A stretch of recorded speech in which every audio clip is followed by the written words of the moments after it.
بسم اللہ الرحمن الرحیم. ہماری گفتگو چل رہی تھی اہل بیت علیہ الصلاۃ والسلام کس طرح سے رجس سے پاک ہیں اور ان کی ظاہری اور معنوی نجاست کی طہارت کے لیے ہم نے کس آیت کو پیش کیا؟ آیت تطہیر کو. اور آج ہم گفتگو کریں گے کہ آیت تطہیر میں جو لفظ اہل بیت آیا ہے وہ اہل بیت سے آخر مراد کون لوگ ہیں؟ صحیح ہے، ان سے کون لوگ مراد لیے جاتے ہیں، اس بارے میں ہماری گفتگو ہوگی. کہہ رہے ہیں اب مندرجہ ذیل نکات کے سہارے،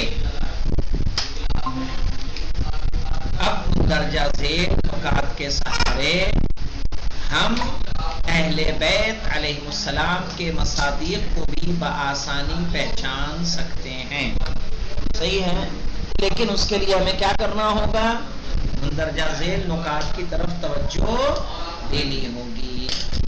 کہہ رہے کوئی بھی اسلامی فرقہ جناب فاطمہ زہرا سلام اللہ علیہا، آپ کے شوہر نامدار اور آپ کے دونوں بیٹوں کے علاوہ بقیہ خاندان نبوت حتیٰ کہ ازواج پیغمبر صلی اللہ علیہ وآلہ وسلم کی عصمت کا قائل نہیں ہے. اس سے سمجھ میں آیا؟ کوئی بھی اسلامی فرقہ جناب فاطمہ زہرا، صحیح ہے، آپ کے شوہر نامدار یعنی مولائے کائنات علی بن ابی طالب علیہ الصلوۃ والسلام اور آپ کے دونوں بیٹوں کے علاوہ، کہ ان کے علاوہ بقیہ خاندان نبوت یہاں تک کہ ازواج پیغمبر کی عصمت کا بھی قائل نہیں ہے کہ ازواج پیغمبر کیا ہیں؟ معصوم ہیں. بلکہ وہ کس کو معصوم سمجھتی ہے؟ وہ معصوم سمجھتی ہے کسے؟ جناب فاطمہ کو، مولائے کائنات کو، اور امام حسن و حسین علیہ السلام کو. لیکن اب یہ اپنی بتا رہے ہیں، اس سے پہلے کیا کہا تھا؟ تمام شیعہ کہا. لیکن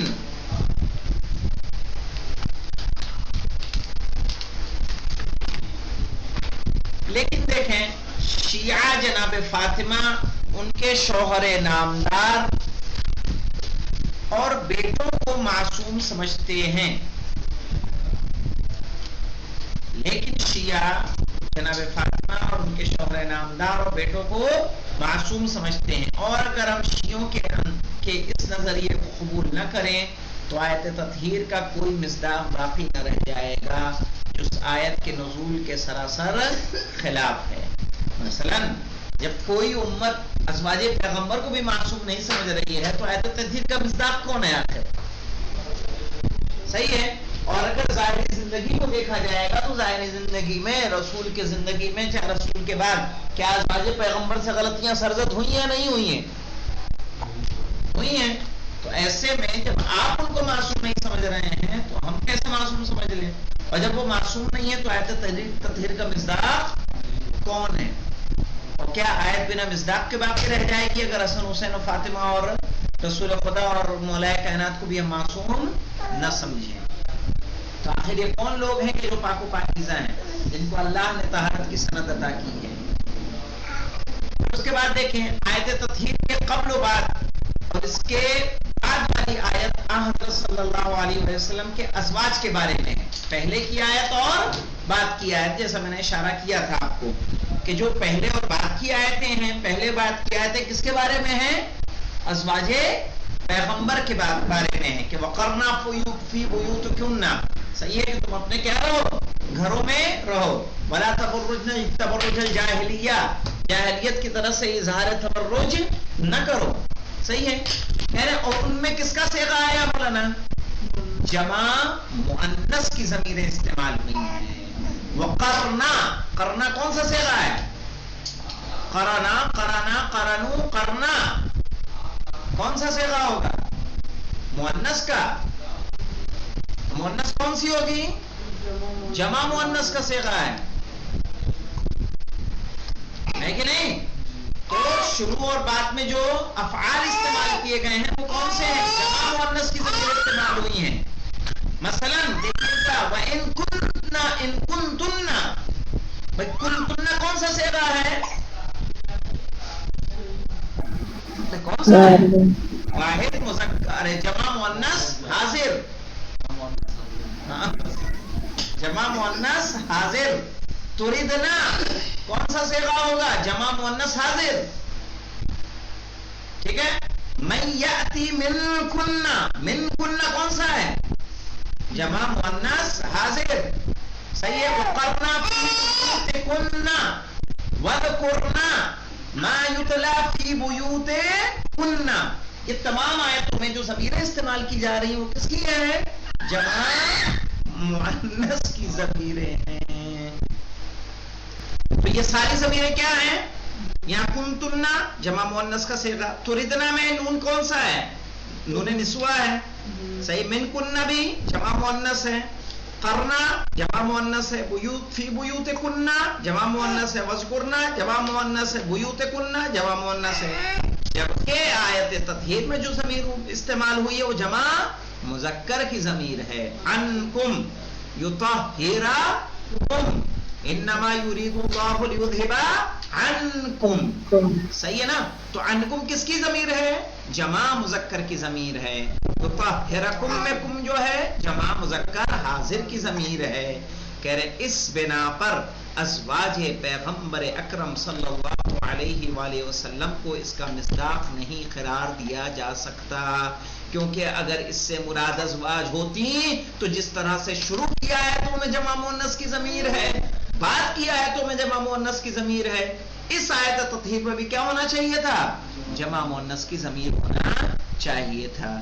لیکن خداوند عالم نے جمع مذکر کی ضمیر لا کے بتایا ہے کہ جو پہلے جمع مؤنث سے مراد ہیں لوگ وہ اس سے مراد نہیں ہیں. بعد کی جو جمع مؤنث ضمیروں سے جن کا مصداق قرار پا رہی ہیں وہ بھی اس آیت کا مصداق نہیں ہے. لیکن شیعوں کے نظریے پر اس کی تطبیق ممکن ہے، کیونکہ جناب فاطمہ زہرا کے علاوہ وہ تمام اہل بیت حضرت علی، امام حسن و امام حسین مرد ہیں. صحیح ہے. اور کیونکہ مردوں کی تعداد کی اکثریت ہے اس لیے ادبی لحاظ سے مذکر کی ضمیر استعمال کرنا صحیح ہے. سمجھ رہے ہیں؟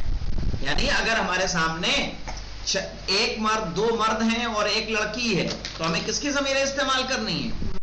مرد کی. ہم کہہ رہے ہیں ایک لڑکی ایک لڑکا ہے، ہم دو کو پڑھا رہے ہیں، تب بھی ادب کا تقاضا کیا ہے کہ ہم کس کی ضمیر استعمال کریں؟ کس کو مخاطب کریں؟ مذکر کو، نہ کہ مؤنث کو. صحیح ہے نا. ادب کا تقاضا ہے.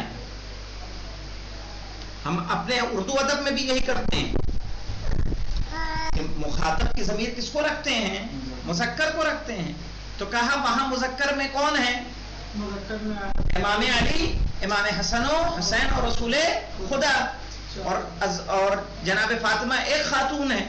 تو اس لیے خداوند عالم نے مؤنث کی ضمیر استعمال نہیں کی. تو اس طرح سے آیت کی تطبیق ممکن ہے کہ نہیں ممکن ہے؟ اور انکم سے مراد اگر ہم لے لیں گے تو مجھے بتائیے چادر تطہیر میں آخر کون لوگ تھے؟ کیا ان کے علاوہ کوئی موجود تھا؟ اب یہاں پہ دیکھیں تیسرا مولانا آیت تطہیر کی شان نزول کے بارے میں، یہ مجلس کے بہترین نکات ہے مولانا. صحیح ہے. آیت تطہیر کی شان نزول کے بارے میں جو حدیثیں نقل ہوئی ہیں انہوں نے اس کا مصداق صرف اور صرف حضرت علی علیہ السلام، جناب فاطمہ، امام حسن اور امام حسین کو ہی قرار دیا ہے. کس میں؟ یعنی اس آیت کے ذیل میں جو احادیث نقل ہوئی ہیں انہوں نے صرف اس کا مصداق کس کو بتایا؟ مولا کائنات جناب فاطمہ، امام حسن اور امام حسین علیہ السلام کو قرار دیا ہے.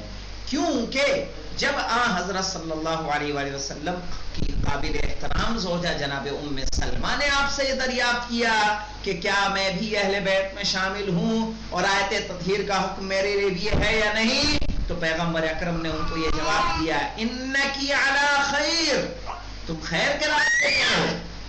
لیکن حضرت نے انہیں اہل بیت میں شامل نہیں کیا.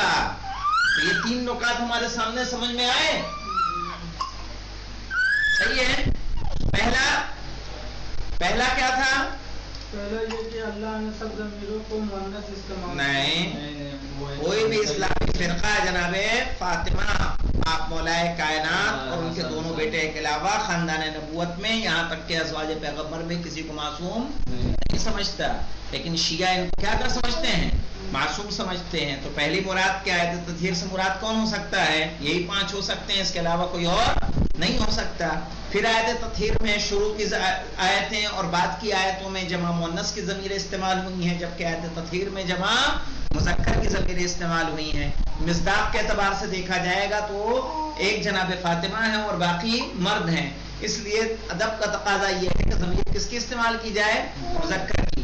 کہا اگر ان کے نظریے سے دیکھیں گے تو کبھی بھی اس آیت کا مصداق ملنے والا نہیں ہے، لیکن اگر شیعوں کے نظریے سے دیکھا جائے گا تو اس آیت کے مصداق موجود ہیں۔ تیسرا، اس آیت کے ذیل میں جو احادیث نقل ہوئی ہیں جو اس کی شان نزول بتا رہی ہیں، صحیح ہے، ان میں ان سے مراد کون لیا گیا ہے؟ جناب فاطمہ مولائے کائنات حسن و حسین مراد لیے گئے ہیں، صحیح ہے۔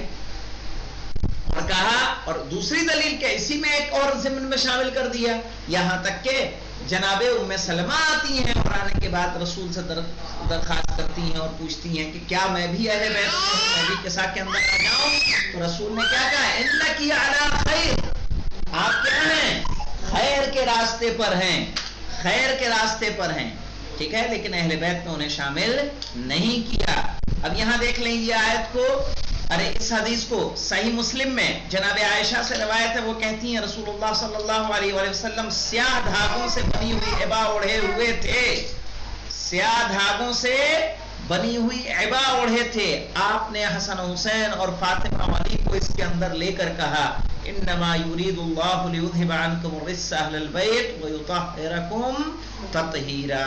کہاں ہے مولانا؟ صحیح مسلم 24/1883 حدیث کا نمبر ہے۔ کتاب کون سی ہے؟ کس کتاب میں ہے؟ کتاب فضائل الصحابہ۔ اب اس کے علاوہ دیکھیں آیت تطہیر رسول خدا جناب فاطمہ اور آپ کے بیٹوں اور آپ کے شوہر نامدار کے بارے میں نازل ہوئی ہے۔ اس سلسلے میں بکثرت سے مراد کیا ہے؟ 70 سے زیادہ حدیثیں موجود ہیں، جن میں سے تقریباً 40 حدیث اہل سنت نے ام سلمہ، کتنی حدیثیں مولانا؟ 40 حدیثیں اہل سنت نے ام سلمہ، عائشہ، ابو سعید خدری، صحیح ہے، ابن عباس، عبداللہ ابن جعفر، وائل بن اسقا، حضرت علی اور حضرت امام حسن اور دوسرے لوگوں سے روایت کی ہیں مولانا۔ کتنی حدیثیں؟ 40۔ اور شیعہ کتب حدیث میں حضرت علی علیہ السلام، امام زین العابدین، امام محمد باقر، امام جعفر صادق، امام رضا اور جناب ابو ذر، ابو لیلہ، ابو الاسود دویلی دوسرے حضرات سے 30 سے زائد روایتیں نقل کی ہیں۔ اب مجھے بتائیے کہ کس سے زیادہ روایتیں نقل ہوئی ہیں؟ کہ آیت تطہیر کے مصداق کون ہیں؟ یہ پنجتن پاک ہیں۔ 40 احادیثیں ان کے ہیں اور 30 احادیث ہماری ہیں۔ کس سے نقل ہوئی ہیں وہ بھی ہمیں بتا دیا جا رہا ہے، ٹھیک ہے، انشاءاللہ اسے دیکھیے گا۔ ایک اعتراض اور اس کا جواب انشاءاللہ ہم لوگ کل پڑھیں گے۔ الحمدللہ رب العالمین۔